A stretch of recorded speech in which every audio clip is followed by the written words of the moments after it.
الحمد لله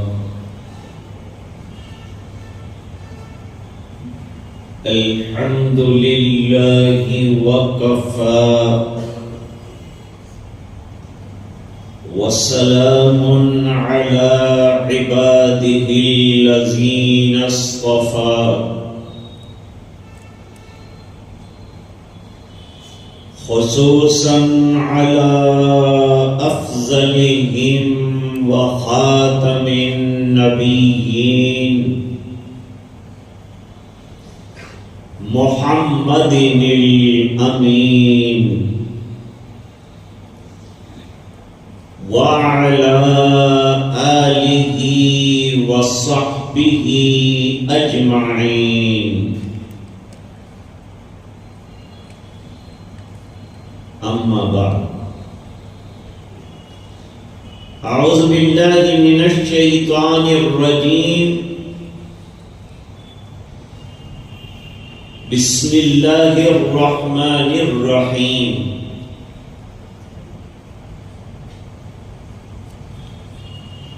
اليوم أكملت لكم دينكم وأتممت عليكم نعمتي ورضيت لكم الإسلام دينا صدق الله العظيم.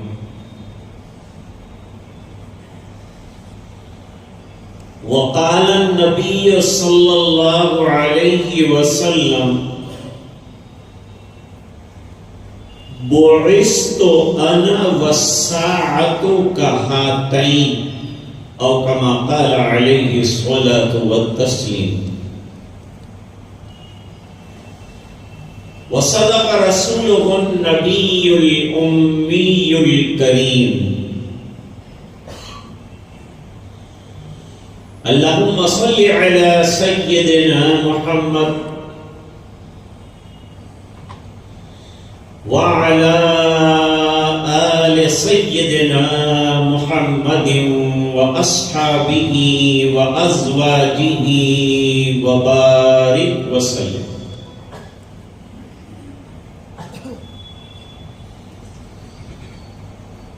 واجب الاحترام حضرات علماء کرام، بزرگوں اور دینی بھائیوں،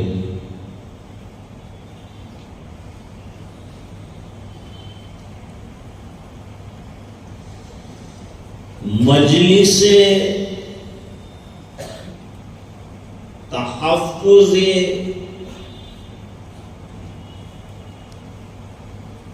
ختم نبوت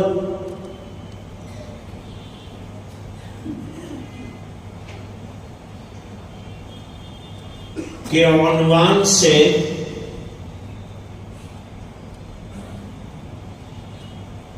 بفضلہ تعالی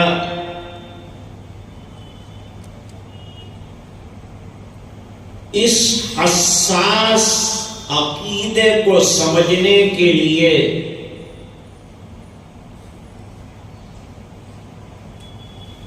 ہم جمع ہوئے ہیں.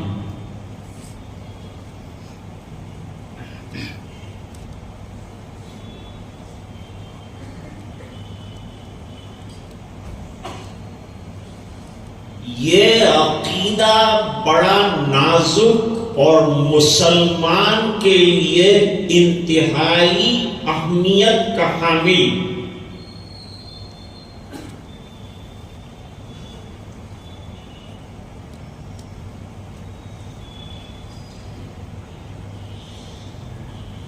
کہ اللہ کو ماننے کے بعد جناب رسول اللہ صلی اللہ علیہ وسلم کو صرف رسول و نبی نہیں بلکہ خاتم النبیین ماننا ہے.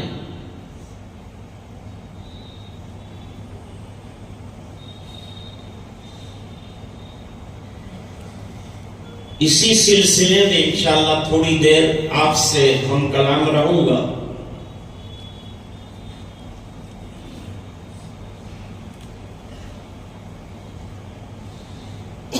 حدیث شریف کے ذخیرے میں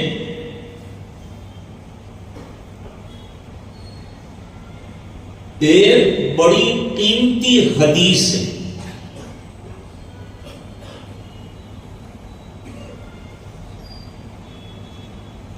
جس کا نام ہے حدیث جبرائیل۔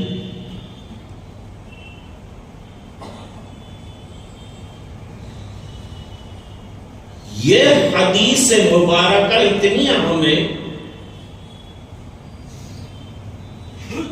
کہ بعض محدثین نے تو اپنی کتاب ہی حدیث جبریل سے شروع کی۔ اس سے تو اس کی اہمیت کا اندازہ۔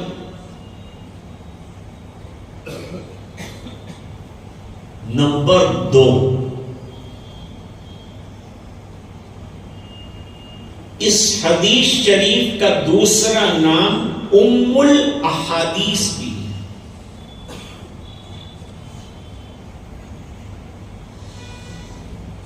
جیسے تحفظ ختم نبوت کی جو مہم چل رہی ہے، اس میں شولاپور بفضلہ تعالی ام البلاد کی حیثیت رکھتا ہے۔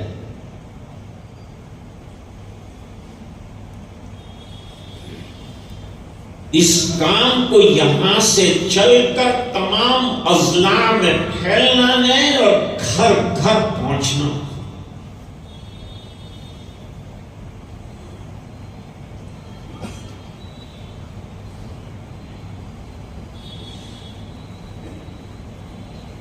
چونکہ عقیدہ ایسی بنیادی چیز ہے کہ اگر عقیدہ صحیح نہیں ہے تو اعمال بیکار ہو جاتے ہیں۔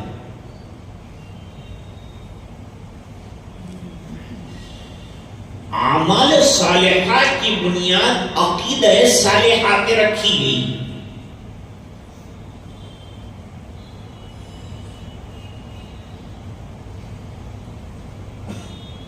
یہ حدیث اس قدر اہمیت کی حامل ہے تو ہے کیا اس میں؟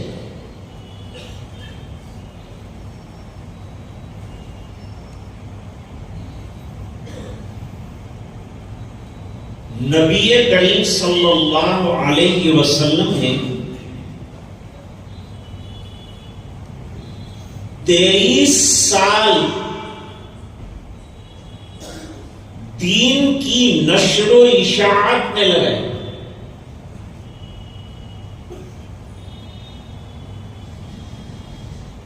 جن میں سے 13 سال مکہ مکرمہ میں بڑی جانفشانی اور بڑی مشقتیں برداشت کر کے صحابہ کرام کے دل میں ایمان کو بٹھایا۔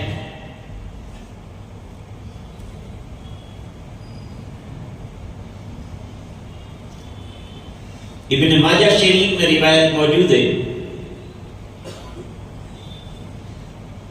صحابہ کرام فرماتے ہیں مکی زندگی میں تعلمنا الایمان ثم تعلمنا القرآن، پہلے ہم نے عقیدوں کو اچھی طرح سے سیکھ لیا، ایمان کو مستحکم کر لیا، پھر مدنی زندگی میں احکام آئے، اس پر عمل کرنا آسان ہو گیا۔ عقیدہ مضبوط ہو تو عمل آسان ہوتا۔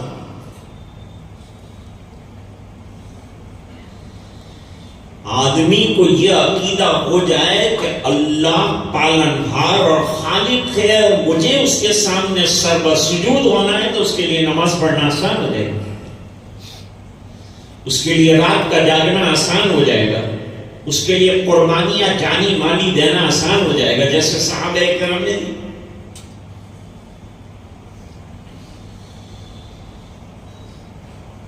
حضور مکے کی مشقتوں سے گھبرائے نہیں۔ بہت سے صحابہ ہجرت کر کے اجازت ملی تو ہجرت کی ہے صحابہ کرام نے، حضور گھبرائے نہیں۔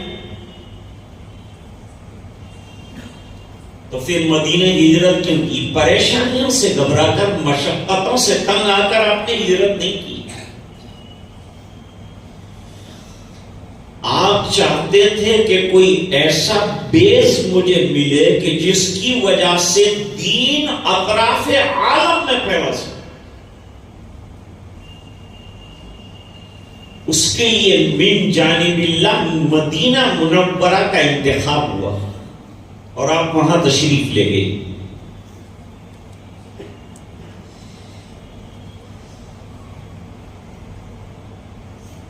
یہ 10 سالوں میں احکام ہی احکام آئے. جتنی مدنی صورتیں ہیں ان کے اندر احکام زیادہ ہیں، جتنی مکی صورتیں ہیں ہجرت سے پہلے اتری ہیں ان میں عقائد، توحید، رسالت اور آخرت پر گفتگو زیادہ ہے.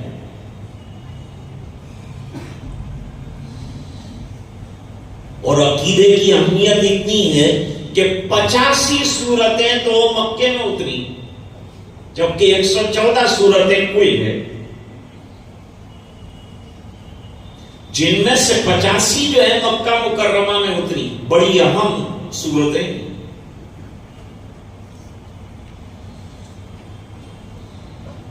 آپ صلی اللہ علیہ وسلم کی 23 ایئرز کی جو محنت ہے حدیث جبریل میں اس کا نچوڑا ہے. ہم لوگ کیسے بیٹھے ہیں؟ اس طرح صحابہ کرام نبی کریم صلی اللہ علیہ وسلم کے سامنے حاضر تھے. بڑا طبقہ حضرت عمر رضی اللہ تعالیٰ عنہ، جن کا بھی حضرت مفتی صاحب نے تذکرہ فرمایا، وہ بھی موجود.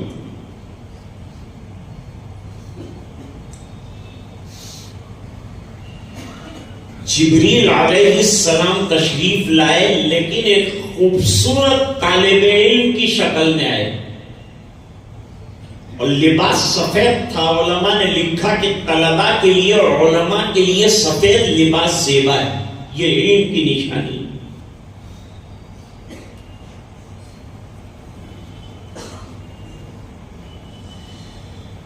فتح الباری میں حافظ الدنیا ابن حجر عسقلانی رحمۃ اللہ علیہ نے لکھا ہے حسن السوال نصف العلم، بہترین سوال جو ہے وہ نصف علم ہے اور جواب آئے گا وہ نصف علم.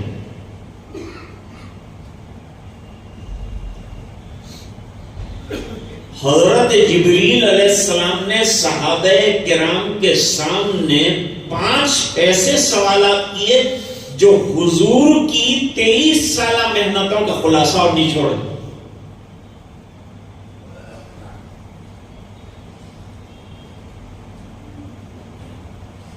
تو ایک عجیب و غریب شان کے ساتھ تشریف لائے ہیں. حضرت جبریل علیہ السلام پہلے آتے تھے تو پتہ چل جاتا دہیہ کلبی رضی اللہ تعالیٰ عنہ کی شکل میں آتے. شیخ الحدیث حضرت مولانا محمد زکریا صاحب مہاجر مدنی قدس سرہ العزیز نے الابواب والتراجم میں لکھا کہ ملائکہ جب انسانی شکل اختیار کرتے ہیں تو حسین شکل اختیار، بری شکل میں نہیں آتے، کیونکہ ملائکہ کو اللہ تعالیٰ نے نور سے پیدا فرمایا ہے تو جمال کے پیکر ہیں، اس لیے حسین شکل میں ہمیشہ آئیں. دہیہ کلبی رضی اللہ تعالیٰ وہ بڑے حسین صحابی. بھئی آدمی بال اس لیے رکھتا ہے کہ وہ حسین نظر آئے، لیکن حضرت دہیہ کے جب بال کٹ جاتے تھے وہ زیادہ حسین لگتے تھے. یہ اللہ تعالیٰ نے ان کو حسن و جمال عطا فرمایا.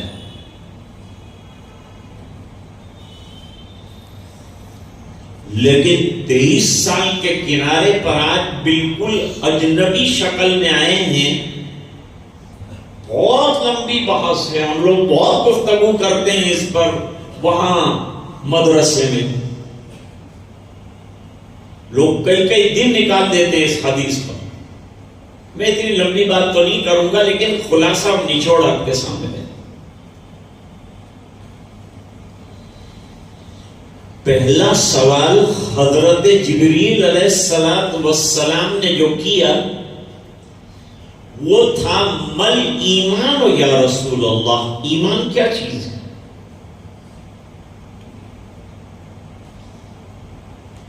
تو حضور پاک صلی اللہ علیہ وسلم نے وہ 7 عقیدے بیان فرمائے. معلوم ہوا ایمان عقیدوں کے ذخیرے کا نام ہے اور سرمایہ کا نام ہے.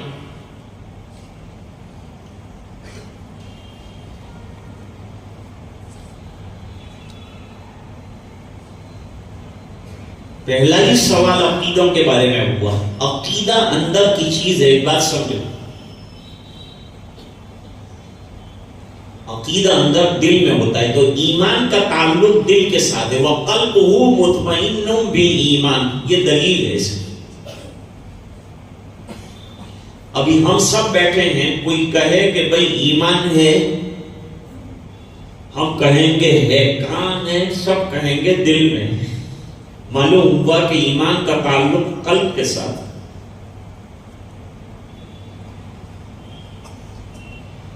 ایمان نظر نہیں آتا لیکن ہے بڑا اہم. جیسے درخت کی جڑیں نظر نہیں آتی لیکن وہ ہیں اہم. پتوں کا اور شاخوں کا پھلنا پھولنا وہ جڑ سے تعلق رکھتا ہے. جتنی جڑ گہری ہوگی اتنا ہی درخت تناور ہوگا اور شاخیں اور پتے اس پر بہترین ہوں گے, جس سے آپ سمجھیں گے کہ اس کی جڑیں بڑی گہری.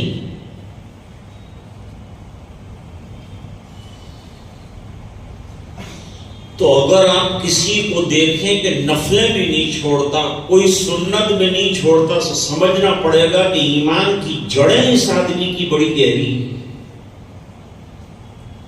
اس کے مضبوط ایمان کی علامت ہے. حدیث شریف میں فرمایا, ترمذی میں روایت موجود ہے, نبی کریم صلی اللہ علیہ وسلم نے فرمایا کہ جس شخص کو دیکھو کہ 5 وقت کی نمازوں کا پابند ہے, اس کے ایمان کی گواہی دو. کیونکہ اعمال کی کثرت ایمان کے اسٹرانگ ہونے پر ایک پروف. پہلا سوال ایمان کے بارے میں.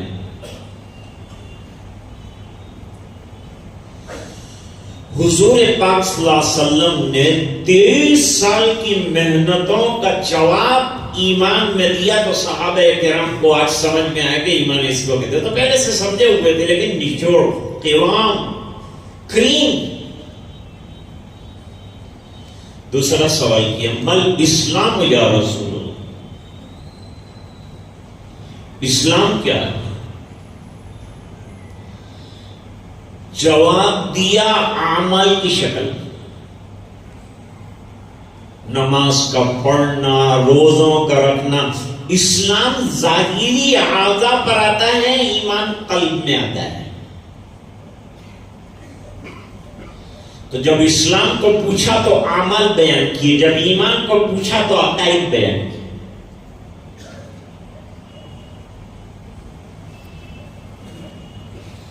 یہ دونوں جب ملتے ہیں تو تیسری ایک چیز بنتی ہے, اس کا نام احسان ہے. بہت سے لوگ احسان کے قائل ہی نہیں ہیں, یعنی تصوف کے اور سلوک کے قائل نہیں ہو. کہتے تصوف لائے کہاں سے؟ جس کو احسان کہتے ہیں اسی کا نام تصوف ہے. اور تصوف سیکھنا پڑتا ہے. جیسے ایمان سیکھنے کی چیز ہے, اعمال سیکھنے کی چیز ہے, عقیدہ سیکھنے کی چیز ہے. تحفظ کا عقیدہ, ختم نبوت کا عقیدہ سیکھنا پڑے گا. علماء کے پاس بیٹھنا پڑے گا, ٹائم دینا پڑے گا, آنا پڑے گا, سیکھنا پڑے گا, اگر ہم ہماری نسلوں کو مسلمان رکھنا چاہتے ہیں. ورنہ یہ عقیدہ اگر کمزور ہو گیا تو کوئی بھی آپ کے بچے کو اٹھا کے لے جائے گا اور جیسا چاہے گا ایسا بنا دے گا. یہ تو فتنوں کا دور ہے. فتنوں کے دور میں سب سے بڑا کام ایمان اور عقیدے کی حفاظت ہے.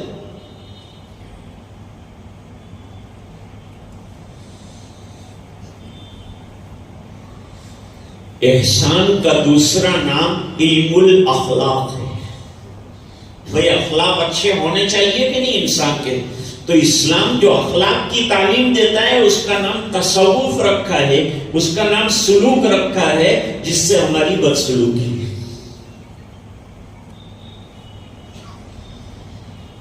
میں ابھی صبح میں ختم نبوت کے سلسلے میں جو پروگرامات چلتے ہیں اس میں مختلف عنوانات دیکھ رہا تھا.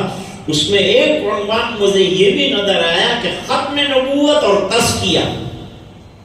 تزکیہ کے معنی دل کی صفائی، دل کی گندگیوں کو دور کرنا اور اس میں توحید خالص کا بیج بو دینا.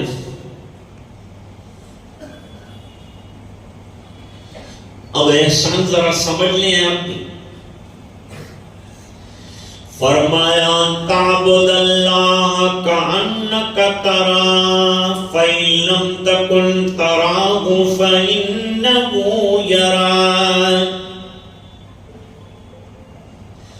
تو اللہ کی عبادت ایسے کرے جیسے کہ تو اللہ کو دیکھ رہا ہے. یہ مشکل کام ہے، ہر ایک کے بس کی بات نہیں ہے کہ وہ اللہ کو دیکھ رہا ہے، لیکن گویا کے درجے میں اللہ کو دیکھ رہا ہے. گویا کے میرے جانے کے بعد جو اشکال مت کرنا، میں نے لفظ کہا ہے گویا کے دیکھنا. یوں تو اللہ کو دیکھنے سے، لیکن گویا کے دیکھنا. Yes, this is the first step. And the second step, which every mu'min can achieve that status.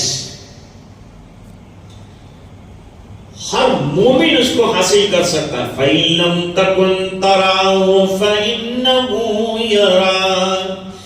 اور اگر تم نہیں دیکھ پا رہے ہو پروردگار کو تو وہ تو تمہیں دیکھ ہی رہا ہے. اب نماز بنے گی، روزہ بنے گا، عبادت بنے گی. جب یہ خیال آئے اور گناہوں سے بچنا آسان ہوگا، میرا رب دیکھ رہا ہے میں کیسے گناہ کروں.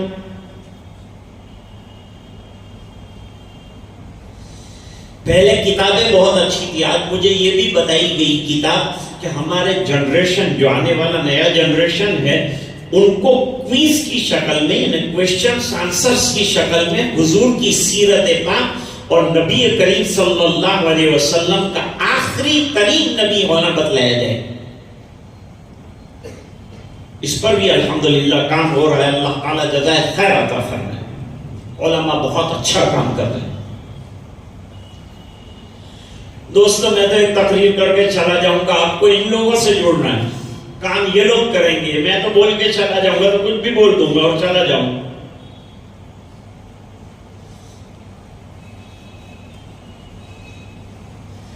بعض جگہ تو ہمارے لیے طے کر دیا جاتا ہے کہ اتنا منٹ تو بولنا پڑے گا تم کو. میں نے کہا اتنا کیا ضروری ہے بھائی کہ بولنا پڑے گا؟ کہ تم کو فرسٹ کلاس کا ٹکٹ دیا تو خالی کھانے اور بیٹھنے کے لیے تھوڑا دیے، کام بھی کرنا پڑے گا.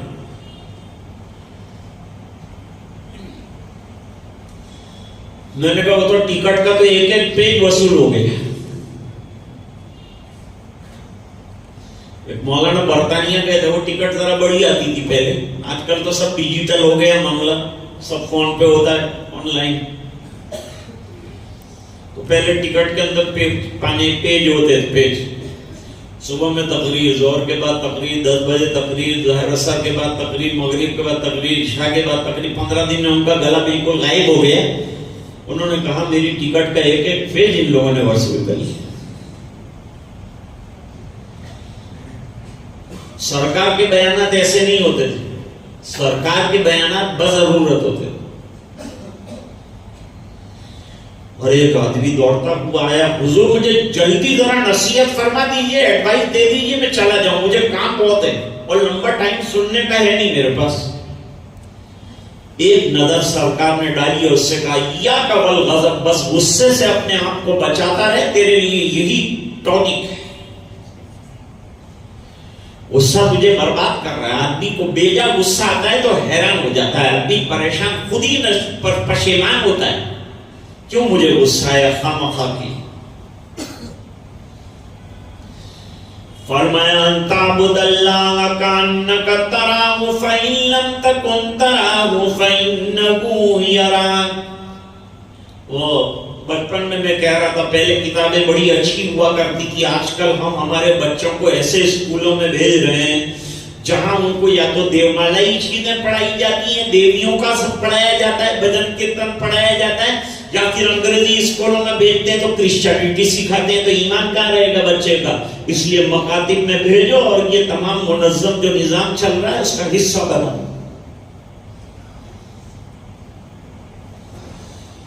یاد رکھو یہ بات کہ تم اور میں آزاد نہیں ہیں، اولاد پیدا ہو گئی، ہم مر گئے نہیں چلے گا۔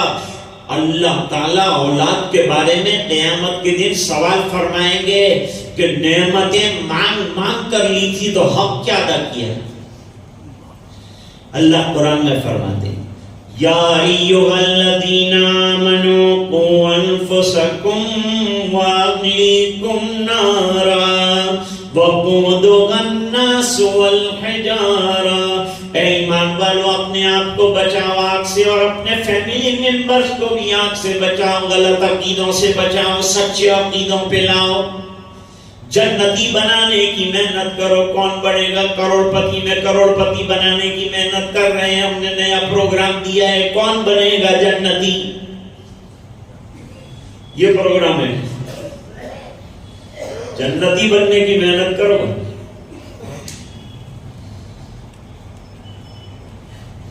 دنیا میں کیا کرنا ہے؟ دنیا میں تو آدمی کو کیا ہے، ضرورت کے مطابق رہنا ہے، کمانا ضرورت کے مطابق، کھانا ضرورت کے مطابق، رہنا ضرورت کے مطابق، یہ ضرورت ہے زندگی، اور دین مقصد ہے زندگی۔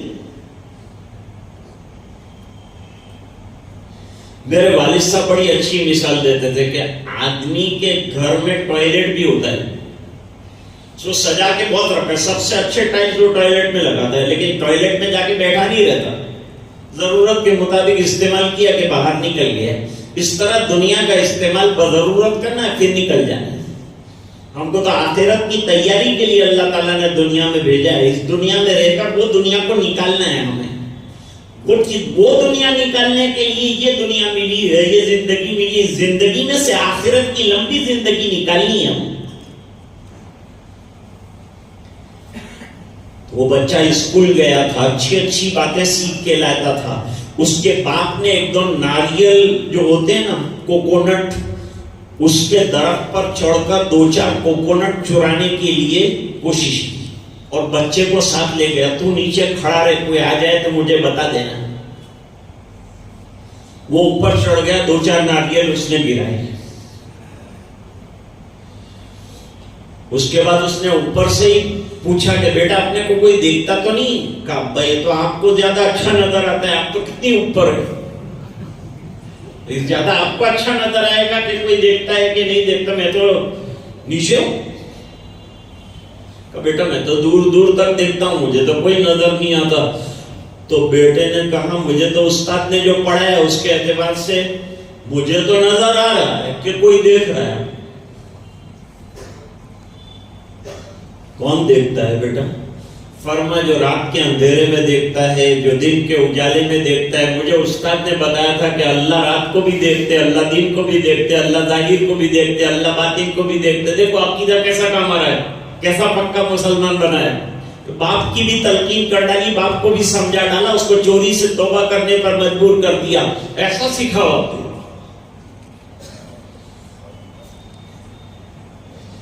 تو احسان سمجھو گے آپ کہ بھائی ہم اگر اللہ کو نہیں دیکھ سکتے تو اللہ تو ہر وقت دیکھ ہی رہے ہیں۔ اب نماز میں ادھر ادھر کا خیال آئے گا، اور جب یہ خیال آئے گا کہ میرا رب دیکھ رہا ہے تو نماز بالکل سیدھا پڑے، لین پر آ جائے۔ گناہ کرنے کے لیے بالکل تیار ہے، رات کا اندھیرا ہے، کوئی روکنے والا نہیں ہے، اور اچانک اس کو جو ہے خیال آ گیا کہ میرا رب دیکھ رہا ہے، رات کا اندھیرا ہے، تو کیا وقت میرے رب کو اجالے کی ضرورت نہیں، دیکھ لے گی۔ گناہ سے روکے گا کہ نہیں روکے گا؟ تو یہ عقیدہ انسان کو گناہ سے روکے گا۔ 3 سوال ہو گئے، اب چوتھا سوال حضرت بڑا اہم ہے۔ چوتھا سوال فرمایا متی الساعہ، قیامت کب آئے گی؟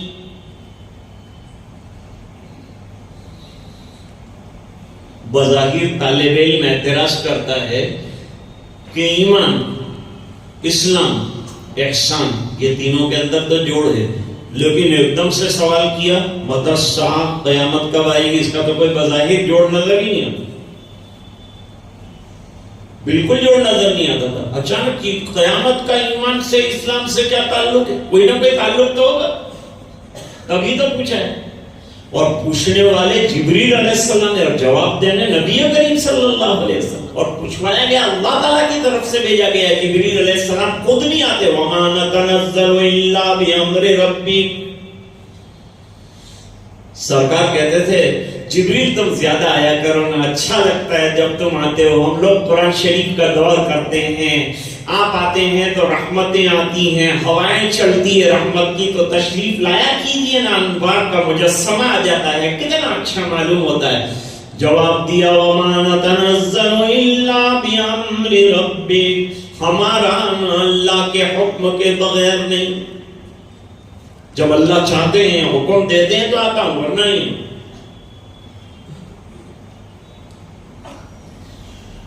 علماء نے لکھا کہ بڑا جوڑ ہے، یہ جو چوتھا کوشچن جو کیا نا، 5 سوالات 23 سال کی محنتوں کا خلاصہ ہے، اس میں چوتھے نمبر پر سوال کیا کہ قیامت کب آئے گی۔ اب ذرا اس کو سمجھیں گے تو ختم نبوت کا مسئلہ آسانی سے سمجھ میں آئے۔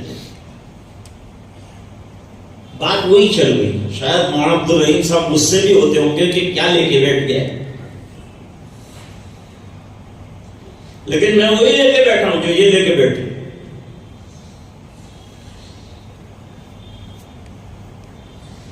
جب کسی جگہ شادی ہوتی ہے تو شامیانہ کرتے ہیں، شادیوں کو اب سادہ کر دو، شامیانے وامیانے چھوڑو، مسجد میں نکاح کرو، پیسے بچاؤ، ختم نبوت میں لگاؤ۔ یہ بھی ہوئی نا، پرچیاں تقسیم ہوئی، کچھ اچھی رقم لکھو ڈالو، ممبر بھی بنو، کام بھی کرو۔ یہ کہیں ایک آدمی کا 2 آدمی کا کام نہیں ہے یہ، اور نہ یہ 1 دن کا 2 دن کا کام ہے، تو زندگی بھر کا کام ہے بھائی، پورے زندگی لگانی ہے اس کے پیچھے۔ علامہ کشمیری رحمت اللہ نے پوری زندگی لگا ڈالی، پوری حدیث کے ذخیرے کی محنت لگا ڈالی، سید عطا اللہ شاہ بخاری نے پوری زندگی اس میں لگا ڈالی، یہاں وہاں دریا دریا جا کر تقریر کرتے تھے، تحفظ ختم نبوت کے سلسلے میں بڑی محنت کرتے تھے۔ پوچھا آپ کی زندگی کیسے گزری؟ جواب دیا آدھی جیل میں آدھی ریل میں۔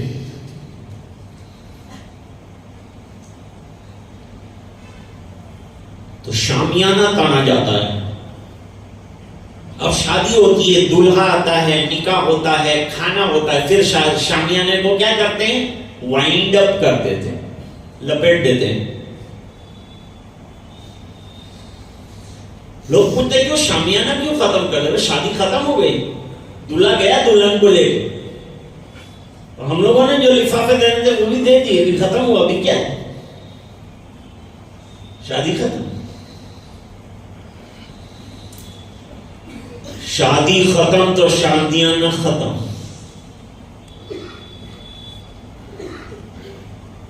یہ دنیا اور کائنات کا شامیانہ اللہ تعالیٰ نے ایک دلہے کے لیے لگایا تھا، اور وہ دلہا تاجدار مدینہ جناب رسول اللہ صلی اللہ علیہ وسلم۔ جب وہ دلہا آ گیا، اپنی سرمستیاں اور اپنا قرآن سنا کے چلا گیا، اپنی صدا سنا کے چلا گیا، ظاہری بات ہے کہ اس شامیانے کا کام کیا ہے؟ اس کو وائنڈ اپ کر دیں گے، اس کا نام ہے قیامت۔ اس سے یہ نقطہ سمجھ میں آیا کہ سرکار کے بعد کسی نبی کی ضرورت ہی نہیں ہے، بلکہ دنیا کی سب سے بڑی وجود کی ضرورت میرے سرکار کی ذات ہے۔ جب سرکار کی بات آ گئی، سرکار کی ذات آ گئی، قرآن کریم آ گیا، دین آ گیا، مکمل اور کمپلیٹ ہو گیا، تو اب شامیانہ کائنات کی ضرورت کیا ہے؟ اسے وائنڈ اپ کرنے کے لیے قیامت کو طاری کیا جائے گا. اس بنا پر جبریل علیہ السلام نے چوتھا سوال کیا متی الساعہ، اب قیامت کب آئے گی؟ کیونکہ سرکار آپ کے بعد اب کسی کے آنے کی ضرورت ہی نہیں. سمجھ گئے اچھی طرح سے؟ دلیل دی ہے کہ نہیں؟ میں نے مولانا بتائی ہے، اچھی دلیل دی ہے. یہ ایک مستحکم علماء کے لیے دلیل.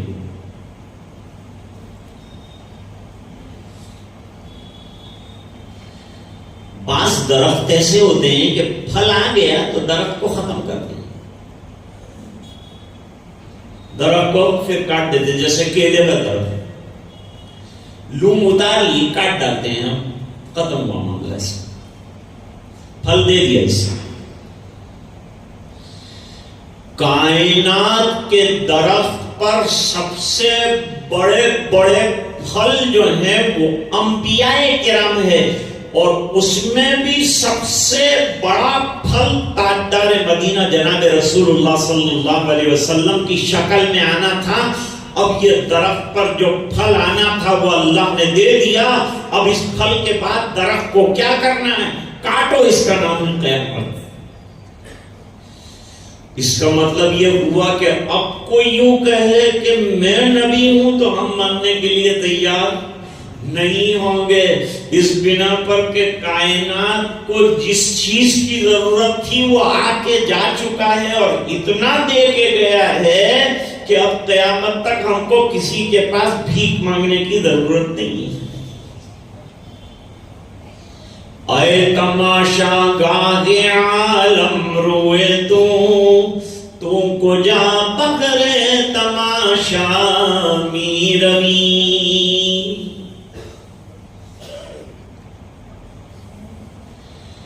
اور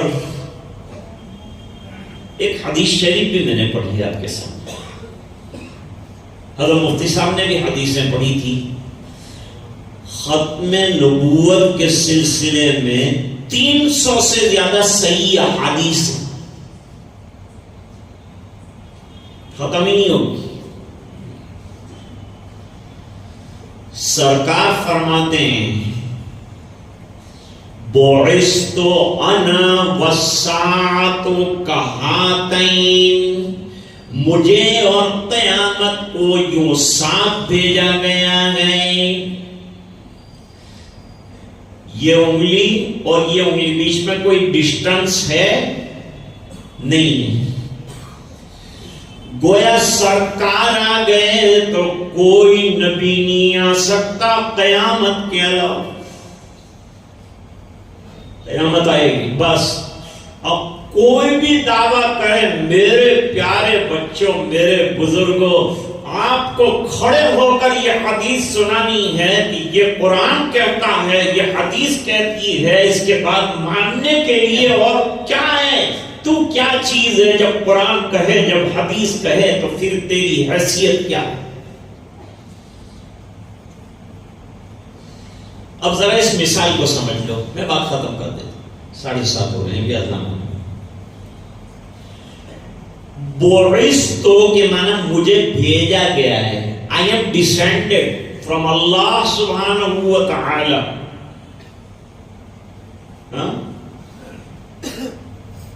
بعثت انا. And the day of judgment, اور قیامت کا دن. Like this, 2 fingers. Like this, 2 fingers. There is no distance of any finger between these 2 fingers. یہ 2 انگلیوں کے بیچ میں تیسری کسی انگلی کا فاصلہ نہیں ہے. اس طرح سے مجھ میں اور قیامت کے بیچ میں کسی نئے نبی کا فاصلہ نہیں.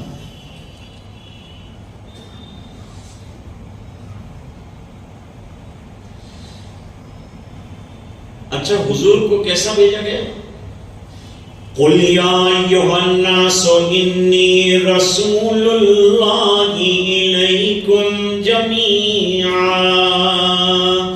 اے نبی، آپ لوگوں کو کہہ دیجئے کہ مجھے پورے عالم کے لیے نبی بنا کر بھیجا گیا.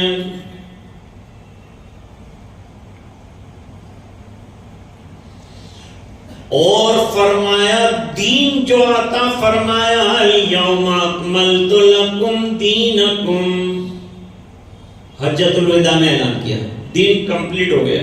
کمپلیٹ کس کو کہتے ہیں؟ جس کے اندر کوئی چیز ملائی نہیں جا سکتی وہ کمپلیٹ ہے، اور اس میں سے کوئی چیز نکالی نہیں جا سکتی ورنہ انکمپلیٹ ہو جائے گا. تو دین کمپلیٹ دیا، باکس ہم کو دے دیا کہ اس کو سنبھال کے رکھنا، اب یہ تمہیں قیامت تک کام آئے گا. فخر الدین رازی رحمۃ اللہ علیہ نے تفسیر رازی لکھی ہے، وہ تو غلام محمد صلی اللہ علیہ وسلم ہیں. ان کی تفسیر کے بارے میں فرمایا قیامت تک جتنے اعتراض ہو سکتے ہیں وہ سب تفسیر میں اس کے جوابات. قرآن کریم میں جتنے ازمنہ آئیں گے، جتنے لوگ آئیں گے، جتنے ادیان آئیں گے، وہ تمام کے بطلان کے دلائل قرآن کریم میں موجود ہیں. فرمایا وَأَتْمَمْتُ عَلَيْكُمْ نِعْمَتِي وَرَضِيتُ لَكُمُ الْإِسْلَامَ دِينًا. پورے عالم کا نبی، پورے عالم کی کتاب، پورے عالم کا دین ایسا مکمل ترین دیا کہ اب ہمیں کسی اور نبی کی ضرورت نہیں. اسی قرآن کی نشر و اشاعت کرنا ہے، ہمیں اسی پر چلنا ہے. ارے بھائی یہ بات تو غیر مسلم بھی مانتے. ان کے وید میں لکھا ہے نراشنس، کل کی اوتار نراشنس محمد صلی اللہ علیہ وسلم. اور وید میں لکھا ہے لا الہ کرنی پاپم اللہ پرم پدم.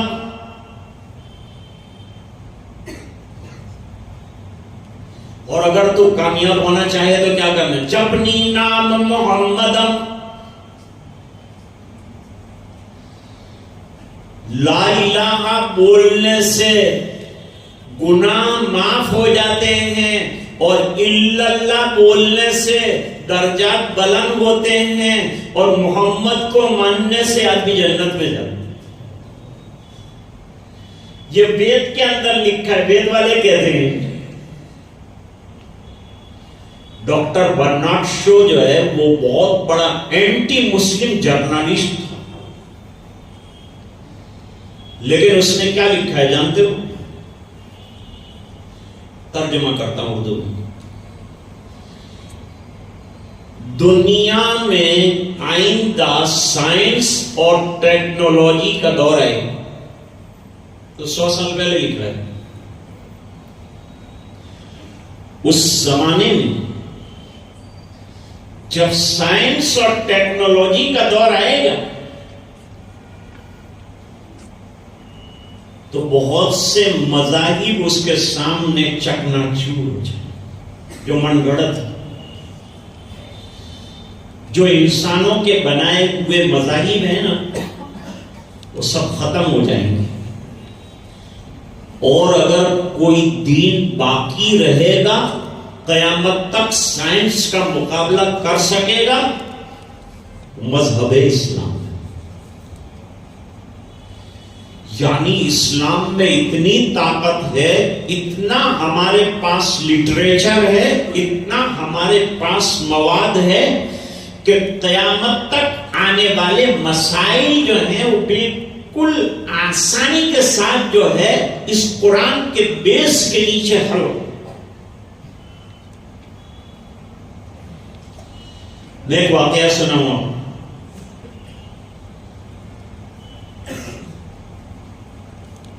ایک فرینچ ڈاکٹر دماغ کا ایئرپورٹ پر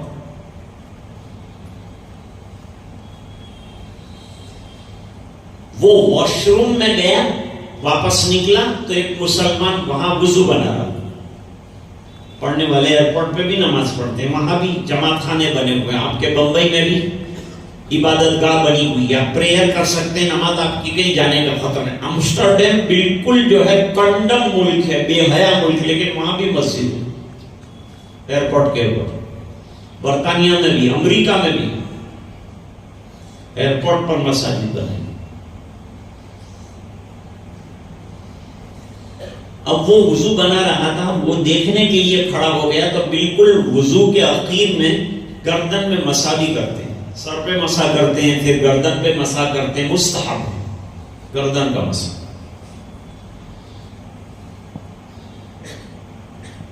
اسلام میں کتنا ایڈوانٹیج ہے اور کتنا ایڈوانس ہے یہ دین, کتنا ایڈوانس ہے. 1400 سال ہو گئے سائنس کو محنت کرتے کرتے, ابھی جہاں قرآن پہنچا ہے وہاں سائنس نہیں پہنچا ہے. معراج محمد نے کیے راز جو افشا, وہ راز فضا سے ہوا پوچھ رہی ہے, اور پھیلائے ہوئے گوشے دامان تجسس سائنس محمد کا پتہ پوچھ رہی ہے.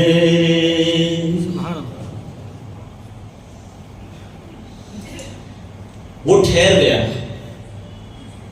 اس نے کہا میں دماغ کا ڈاکٹر ہوں, یہ جو ابھی آپ نے کیا اس کو کیا کہتے ہیں؟ تو اس نے انگریزی میں سمجھا جس کو ابلیوشن, یعنی وضو بنانا. تو کہا آپ نے یہ جو گردن کے اوپر یہ جو ہاتھ ویٹ ہینڈس یعنی تر ہاتھ جو گھمائے, واٹ واز دیٹ؟ یہ طریقہ آپ کو کس سائنٹسٹ نے بتایا؟ کوئی سائنٹسٹ نے بتایا آپ کو یہ طریقہ کہ اس طرح سے گردن کے اوپر مسا کیا جائے, ویٹ ہینڈ گھمائے جائیں؟ جواب دیا نہیں.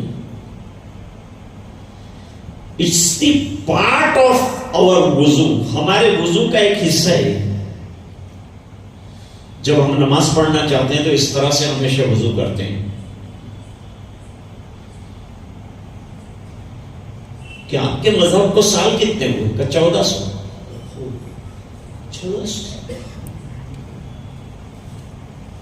1400 سال پہلے کون آئے تھے تم کو یہ مذہب سمجھانے کے لیے؟ تو کہا کہ بیلوڈ پروفٹ محمد صلی اللہ علیہ وسلم, حضور صلی اللہ علیہ وسلم.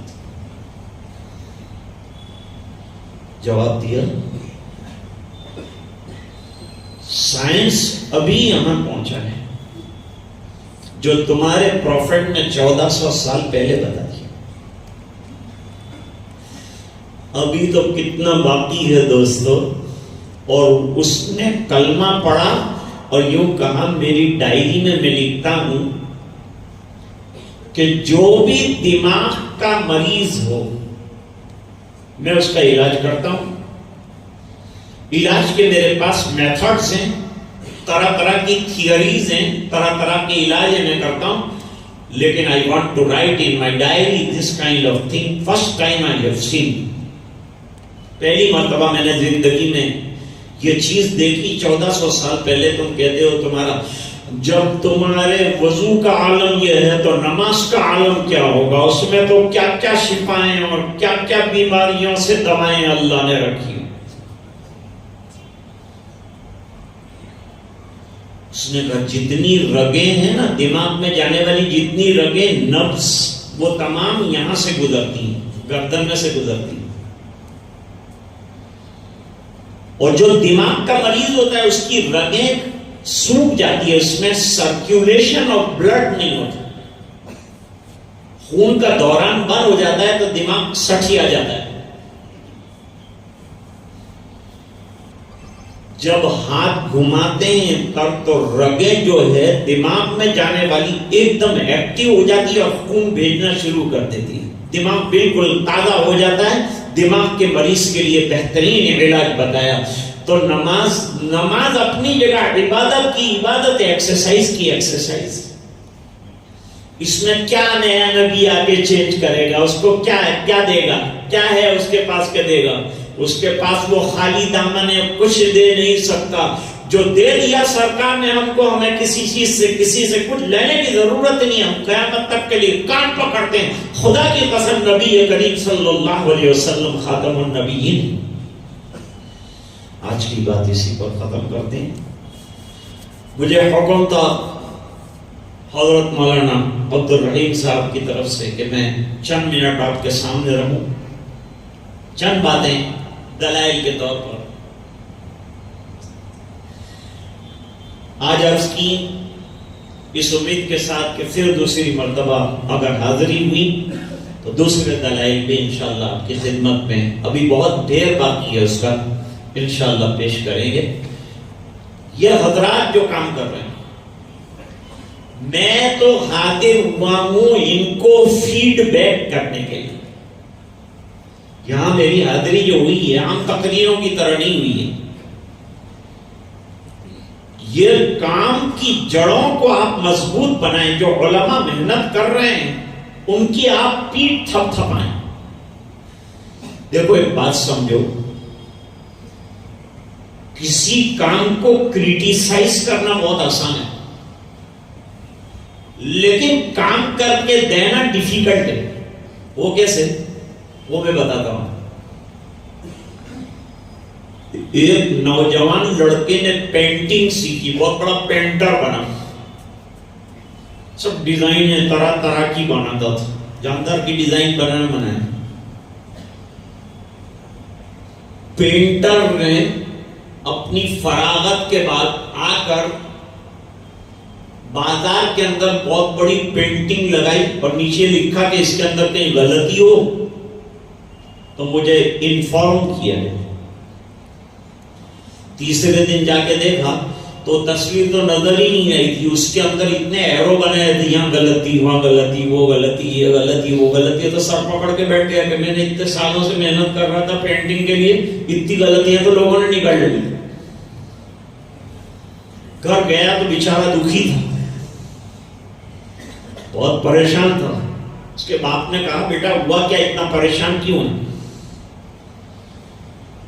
بیٹے نے کہا ابا میں نے پینٹنگ کے اندر کمال حاصل کیا اور چیلنجنگ پینٹ میں نے وہاں بازار میں لگایا، لوگوں نے اتنی غلطیاں نکالی کہ مجھے ایسا لگا کہ یہ بڑے پینٹر.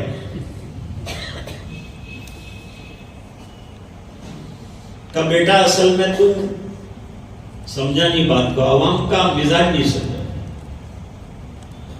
کریٹیسائز کیا ہے نا. تو ایک کام کر، ایک پینٹ بنا اور پینٹ بنا کے نیچے لکھ کہ اس سے اچھی پینٹنگ کوئی کر سکتا ہے تو پڑوس میں لگا دے. 2 مہینے تک دھول کھاتی رہی وہ تصویر، لیکن کوئی دوسری پینٹنگ. سمجھے میں کیا کہنا چاہتا ہوں؟ کام کرنا مشکل ہوگا. تو جو لوگ کام کر رہے ہیں ان کو تعاون کی ضرورت ہوتی ہے. کام تو یہ کریں گے انشاءاللہ، لیکن آپ ساتھ دیں گے انشاءاللہ، پورا ساتھ دینا ہے. علماء کام کریں گے، آپ ساتھ دیں گے. جب جب تقاضے آئیں گے اس تقاضے پر کھڑے ہو جائیں گے. اپنے جنریشنز کی فکر کریں گے، اپنی نسلوں کے عقیدوں کو درست کرنے کے لیے رات دن ایک کریں گے. اور یہ جو لگاتار پروگرام چلتے ہوں اس میں کہیں نہ کہیں جڑتے رہیں اور اپنی اولاد اور نسلوں کو بھی جوڑتے رہیں. اور جو پروگرام پیش کیا جائے اس میں برابر شریک ہوں. آج اسی عنوان کے ماتحت ایک بار پھر آپ کو جوڑا گیا. اللہ تعالیٰ آپ کے جمع ہونے کو قبول فرمائے. وآخر دعوانا ان الحمدللہ.